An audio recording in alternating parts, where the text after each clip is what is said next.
Hi again, 8th graders, and welcome to this additional little video. I wanted to give you a little bit more instruction on working on your letter to Scrooge.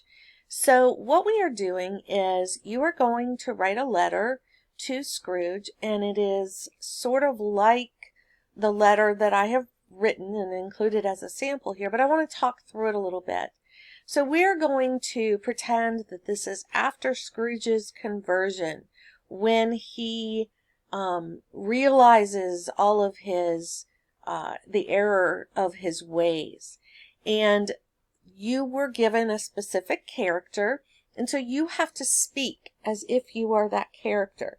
So if you haven't watched any of the Scrooge clips, if you haven't read the book, then you need to do one of those things so that you can see what your character is like, or just Google online a little bit about a character analysis. You can look in SparkNotes, but look up the character analysis for that so you could find out a little bit about your character. So if you look down at my letter, I am Mrs. Cratchit. So up here it says a sample letter from Mrs. Cratchit to Scrooge. And we're going to read through that in just a second. So I would write her name right here, Mrs. Cratchit. Then I want to go through and I would put in here what I think she looks like. So I would probably write in that her, she's older like me. She probably has gray hair. Maybe she is slightly overweight. She probably maybe wears glasses. She's a mom and she's older and she's gone through life. Her personality is probably a little cynical. We can see that through the story, reading about her. She doesn't have much faith in Scrooge and gets irritated with him. So she's, kind of got that little irritated mom thing going on. Do others like him or her? Well, I think her kids probably love her. She probably doesn't have a whole lot of friends because she probably doesn't have time with dealing with her family. Would you like this person? Probably, but maybe because of her cynical nature, maybe always talking bad about Scrooge, maybe you wouldn't like her that much. Is your character wealthy, poor, or average? We know she's really poor. And so it doesn't seem like she is mad at the world for being poor, but she's maybe mad at Scrooge for contributing to that. Then, as you consider your character, what do you think she represents in the story, he or she? That's where the symbolism comes in. Joy, sadness, hope, humor, warning, death, grace and mercy, selfishness, selflessness, beauty, goodness, truth. So probably for Mrs. Cratchit, I would say that she does represent a little bit of hope, but she's a realist. So she kind of brings everybody down to reality. She helps them keep in check as far as what their current situation is, but she does have some hope. And later in the story, you will see that hope then gives spark to believing in Scrooge's conversion. So for her, maybe even a little humor. So those would be the things that I would pick out. And her hope is really needed because of Tiny Tim's struggle and also because of Bob's struggle in having to go to work for Scrooge each day. She keeps hope alive in that at least it brings money home to cover some of their expenses. She is thankful that he's got a job, but she's just not very fond of Scrooge. So when you think about your character, and if you're not sure, then that you can probably even look up on SparkNotes. What is my character a symbol of? Or you can contact me and I can help you think through that. So once you come up with that, that's usually the hardest part, is coming up with the symbol piece. Now, as you consider writing your letter to Scrooge after his dramatic change, how do you want to encourage him? What do you want to remind him of so that he doesn't go back to his evil ways? And we're going to look at some of that I did, and then you're going to read your letters to him on our Christmas party on the last Wednesday that we're together. So for Mrs. Cratchit, I would want to remind him of the years that he put Bob through cold, difficult work conditions. I would want to remind him that he always had an invitation to our dinner table, and yet he would never take it. He always just wanted to be alone and crotchety and mean and sad. I would remind him that there are people that care about him, and I would remind him that he has a brighter future with people than without. I would also be thanking him for what he did for Tiny Tim and our family, and that he gave Bob new hope and new life in his work. So those would be a few things that I would do in the letter. And then anything else that you might want to tell him. I might want to tell him that Tiny Tim's doing great.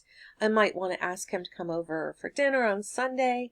So just think about writing a letter to a relative, and you want to communicate some things to them. All right, let's do a read through of the letter, and I'll show you where I point out some of the symbolism of this character. Dear Scrooge, I am so happy to hear of your recent conversion after being visited by some very strange spirits. I'm sure that you had a very traumatic night with these beings roaming around. And this happy to hear right in the beginning is going to show a little bit of my hopefulness. However, I must say that when Bob told me, I was a bit skeptical, so this would be my realist coming through. I was a bit skeptical, and time will tell whether you have really changed or not. So all of this is that realist. And while I want to hope, I'm also going to be very, I'm going to stand back and wait and see. I have lived many years longing for Bob to come home before the late hours of the evening, and when he did come home, he was often sick or exhausted from sitting in the cold office. He now tells me that you are keeping it toasty warm, and I thank you for that. I try to encourage him and believe that things will change, but for many years it was hard to see light in a very dark situation. So there you see me going back and forth between being hopeful and also being a realist.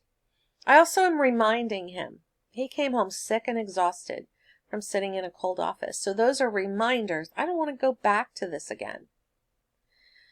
We are also quite happy with the raise that you have given him. We had given up hope that you would ever give him a raise, and doubling his salary was certainly a wonderful thing. And that big new office with the large desk, those are wonderful things that have greatly encouraged him. Again, I am skeptical, but I'm starting to believe in this conversion. Please forgive me for the sadness and skepticism that I feel. The spirits, though, must have done an incredible work. So again, you see me flip-flopping back and forth between wanting to be excited and then also being a little skeptical. I am most grateful, though, for what you have done for our son Tiny Tim. This was truly a miracle, and you paying for all of his medical bills. Well, there just aren't words to express how grateful I am. Your conversion has also changed my doubting heart, and I am now hopeful that he will grow up to be a wonderful young man. Your involvement in his life encourages me. Please don't disappoint him. So that final sentence, please don't disappoint him, is almost a warning, something additional that I want to say to him. But I have a lot of hope here. I have to hope in Scrooge and his conversion, because otherwise Tiny Tim's going to have a rough time of it. Please forgive me for the horrible things that I have said about you. And if you have read the book, she does make some references and some jokes about Scrooge. I too need a change of heart to get past my previous thoughts of you. You were truly an ugly, Scroogey man. And now, through the work of the spirits, you have turned into an angel walking on earth. May you have a blessed and wonderful new year. And like I said, we are going to read these aloud. You're going to actually go up to Scrooge and you're going to read your letter aloud to him. I would say that it needs to be at least as long as mine. So if you're a spirit, you would use part of the letter to talk about what you did with him, that you walked to, or you saw things from his past when he was in school with his sister. You saw things from his parents. You saw in the future. You see that you have, that you're going to die alone. So, recount the voyage that you took with him. If you're Bob or Jacob Marley, you would speak about working with him and some of the stuff that you can make up. If we know that it's a cold office, well, tell me that you were shivering, your teeth were shivering, and your feet were numb with cold. So you can add things to it to bring more descriptive elements into it.